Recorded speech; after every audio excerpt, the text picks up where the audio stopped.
So, without any further ado, beautiful people who are tuning into this cast right now, get ready to go directly into Game 2.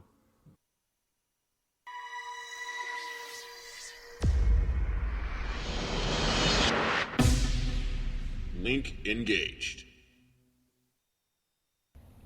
Hedge, welcome back. We are in Game 2 of the Grand Final, the TL Open number 12 / TSL qualifier number 5. We have Adelscott, the Frenchman from Team Millennium.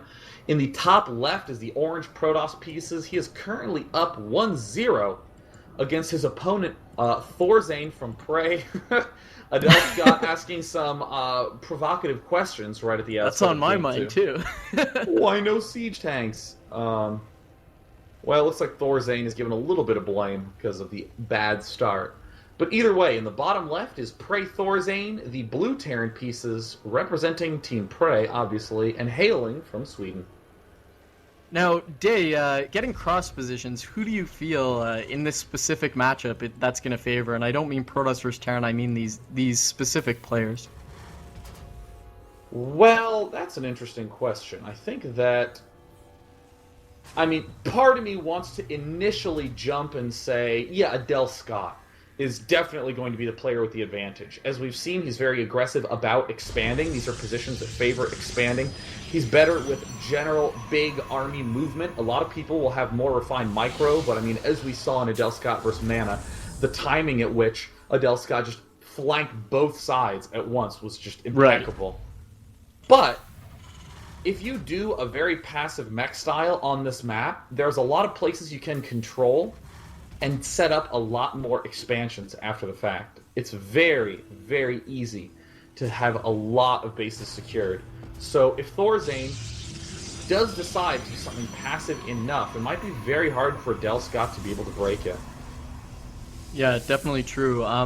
If he does decide to sit in the middle, he's going to have to be really active about scouting the 12 o'clock and 6 o'clock, make sure Adelscott doesn't sneak through those two backdoor positions. As we've seen, Adelscott is pretty active and aggressive with his army, and I think if ThorZaIN sits passively in the middle, Adelscott's not the kind of player who's going to say, like, all right, and just expand and just sit on his side of the middle as well. He's going to be expanding all right, but he's also going to be moving his army back and forth. Adelscott now asking, do I get money if I win this tournament? Ha!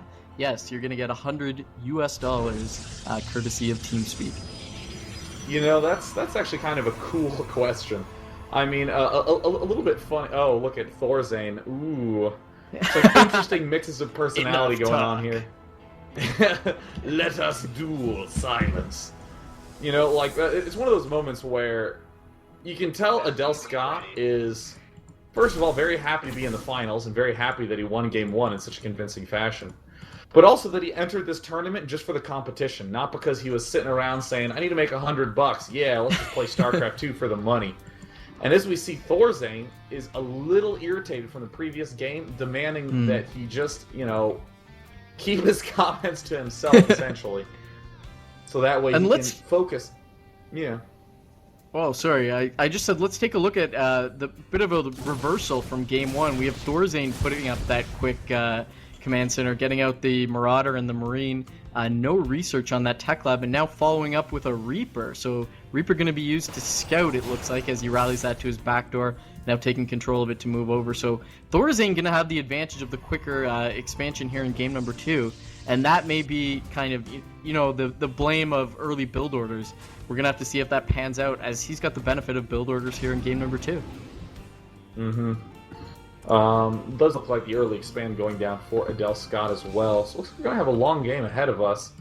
But we do see ThorZaIN opting to go for a whole bunch of barracks units. You heard us talking about mech at the start. Nothing wrong with going for a big Marine Marauder play on this map. You just have to make sure you time your aggression very, very well. In particular, drops are a little bit, I would even say more essential on a map like Shakuras because of the fact that you can bounce from the center to the edges with medevacs so easily. It's a great way to keep Protoss players on their feet. Adelscott going for the 4 warp gate again.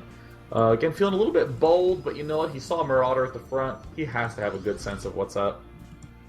And we saw this Reaper sitting at the western edge in the bottom left natural expansion now, just popped up into the expansion of Adelscott, saw the Nexus was there, and immediately ran away. I wouldn't be surprised to see him use that later for scouting or to wait for probes when there's a big battle going on. He can jump that Reaper in. I know I've lost personally like 50 SCVs in my main and natural because I wasn't paying attention to a Reaper because I was looking at the main action. So definitely something that can catch a bad player like me off guard. We've got 3 barracks here for ThorZaIN as he's getting the factory, probably going to drop the starport immediately afterwards. Factory just finishing up now. Let's see, not enough minerals, but SCV moving around, and there goes the starport. So pretty standard opening here after the expansion. 3 gate, 1 factory with reactor going to be swapped over to that starport. And I think it is key to note that he did scout his opponent and see the expansion going down. He knows a faster starport probably going to be a little bit more effective. If you end up getting a starport a little too quickly, a lot of 6-gate pushes can do some pain to you. We even see ThorZaIN getting a lot of add-ons in general. Very, very smart timing for this. One of the hardest questions to answer for Terran is, when are good times to get those add-ons? And it looks like the Reaper popped up into the main and did a little bit of damage around in the main area. I may have picked off 1 or 2 probes, I'd say. Not a big deal for the macro beast Adelscott. He'll be able to take that back. No big deal. Dropping gateway number 5 and 6 here. No shocker there for anyone who watched game number 1 or the semifinals with Adelscott. Also getting the robotics facility now. Important to get observers out for scouting, but more so if he needs the immortals to deal with any sort of mechanical play or marauder play. Let's take a look at the production back in ThorZaIN's main base. He's got 2 medevacs on the way. Doesn't need the Vikings thus far until he catches wind of Colossi, if they ever do come out. And Adelscott, again, being a little bit active on the map. He's got these 3 stalkers going around, going to check the Xel'Negas, going to get this probe to also check the Xel'Negas. And he's got these 4 stalkers on the eastern side of his main base to catch any incoming drops. Very nice. I'm always a little disappointed when I see the player who's got all his units on hotkey 1 and they're sitting in a ball at his front door. No reason to do that. I like that he's got them spread out. He's being active with his units. He's giving them purpose. We do see that there are 2 medevacs swinging around the bottom left side. And look at this. The front of ThorZaIN's base has almost no units there to defend. We see 2 Vikings popping out right now. But as we look in Adelscott's main, there's absolutely no robo bay, just gateways and an immortal coming out, and here comes the big drop, and oh, it's coming at the perfect time. Adelscott just managed to leave, and there's the unload, but Adelscott with the instant reaction time. He might not have the fastest hands, but man, are those eyes on the ball. They knew exactly where they needed to be looking. Will look like he pick off a couple of pylons, a couple of structures, and will then be forced to retreat. So a good bit of free damage dealt by ThorZaIN, but he's got to be careful as Adelscott is swinging around for the surround. Yeah, going up to the high ground, but looks like ThorZaIN gonna get a little bit lucky here as he drops on the lower ground between the 2 natural expansions. Adelscott trying to unsupply cap himself, dropping 3 pylons, and the army of Adelscott looks like it's gonna run into the army of ThorZaIN. ThorZaIN moving away a little bit, gonna stim and take, no, gonna load up and run back into the natural expansion where there are stalkers waiting, but these infantry units can do really well against stalkers. Looks like the units from the lower ground trying to hit those, but they're taken out pretty easily, and these infantry units doing a lot of damage until Zealots get right, and still, actually, the infantry is doing very well. I thought the Zealots would be able to clean that up, but Medevac gets taken out, and let's look at the result of that. Protoss, Adelscott sitting at 87 supply, meanwhile, ThorZaIN up at 94. Income tab is going to show us, whoa! ThorZaIN at 56 harvesters, Adelscott at 36, so he's feeling the hurt from these drops for sure. Definitely. Adelscott going to be warping in more units. Either has to expand or do some damage really soon. Again, the characteristically ultra-high energy on those Nexuses. There's the Viking trying to scout around and get a good sense of what's up. But oh no, look at the front of ThorZaIN's base. It just does not have that much stuff at it. Just these 3 bunkers. And look at the force Adelscott is amassing in the middle. Stalkers, Zealots, Sentries, Immortal. How does he get this much stuff? Yeah. And look, there's it actually warp looks up like he's cheating. Like, how does he have all these units? And there's the push at the front and the warp in from the back of the base at the same time. And EMP hits most of the units at the backside, but the bunkers are forced to unload, and Adelscott continuing to warp in units on the other side of the main. Another great EMP, but ThorZaIN is just low on the units. Oh my god, and these zealots are so annoying. Flanking in, actually. They're going to come all the way to the ramp. Infantry able to push the main force back, but Adelscott coming in with a lot of zealots. Going to do some harassment. Now they're going to run away, and that's the trigger for the main force to move in yet again. So, little thrust and parry. ThorZaIN forced to move back down, but that doesn't stop zealots from being warped in yet again. This zealot count in the main base is insane, getting up to 9 here. The stalkers in the front of the base push back. Zealots get right up to those infantry units, dealing a lot of damage. Stalkers moving in yet again, but looks like the infantry are going to be able to take care of that. Let's throw up the income tab. Harvester count has been equalized, 33 apiece. Both players licking their wounds, but looks like ThorZaIN is going to live to fight another day.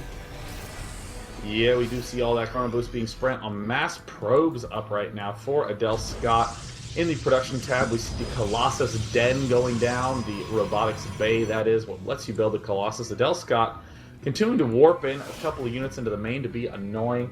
And ThorZaIN, even though he has managed to stay alive, he doesn't quite have the unit count he wants at this point. We do see there's one Zealot in the main going to be able to pick off some SCVs, manages to get one. If it can get 2, that would be a pretty fair trade. No, it only manages to pick off 1. And it looks like ThorZaIN still hasn't quite picked off this one pylon at the skirt of his base. Yeah, go ahead and throw up his vision, see if he's even aware of it. Yes, he is aware of it, but it looks like he just doesn't care. Pushing out now, is he going to actually move out? Yes, looks like he is. Going to go deal with that pylon. Supplies, wow, he's actually got quite a bit of space between him and Adelscott. ThorZaIN is sitting at almost 110, Adelscott down at 78, as he's transitioning into the high-tech Colossus. That's becoming a bit of a mineral drain for him. In comes... Whoa, the harvester count is similar, but there must be a lot of mules dropped. Oh my god, that explains it. The natural of ThorZaIN has like a million billion mules, so that's why the income shows a lot of disparity. And it looks like ThorZaIN's going to use that little bit of extra minerals to gain the boost that he needs to get a nice, solid little force. Moving over to Adelscott's base, no range has even been started on those Colossi, but this attack might be a little bit too much as it is. The Colossus about to pop out, and there it is finally done.